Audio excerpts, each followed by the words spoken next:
ప్రముఖ బాలీవుడ్ దర్శకుడు అనురాగ్ కశ్యప్ మరోసారి సంచలన వ్యాఖ్యలతో వార్తలు నిలిచారు.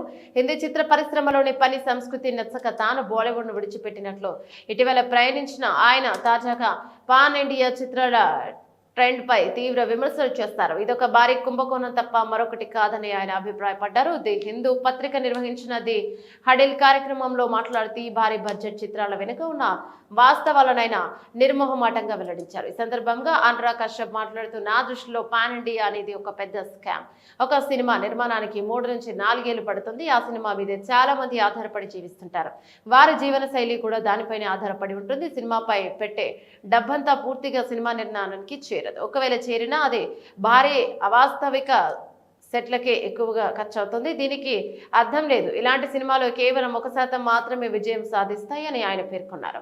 విజయవంతమైన చిత్రాలను అనుకరించే ధోరణిపై కూడా అనురాగ్ స్పందించారు.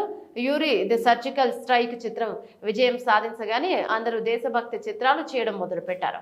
ఒక బాహుబలి తర్వాత ప్రతి ఒక్కరు కూడా ప్రభాస్ లేదా మరెవరితోనో ఇలాంటి భారీ సినిమాలు చేయాలని చూస్తారు. కేజీఎఫ్ విజయవంతం కాగానే అందరూ దాన్ని అనుకరించాలని చూస్తారు. అక్కడే కథ చెప్పే విధానంలో క్షీణత మొదలవుతోందని ఆయన ఆవేదన వ్యక్తం చేశారు. దేశవ్యాప్తంగా తెలుగు, హిందీ, తమిళం, కన్నడ, మలయాళం తదితర బహుళ భాషల్లో విడుదలవుతూ విస్తృత మార్కెట్ను లక్ష్యంగా చేసుకునే చిత్రాలను పాన్ ఇండియా సినిమాలకు వ్యవహరిస్తున్న సంగతి తెలిసిందే. 2015లో బాహుబలి చిత్రం అసాధారణ విజయం సాధించిన తర్వాత ఈ భావనకు విశేష ప్రాచుర్యం లభించింది. ఆ తర్వాత అల్లు అర్జున్ నటించిన పుష్ప ది రైజ్ వంటి చిత్రాలు కూడా బాక్సాఫీస్ వద్ద భారీ విజయాన్ని అందుకున్నాయి.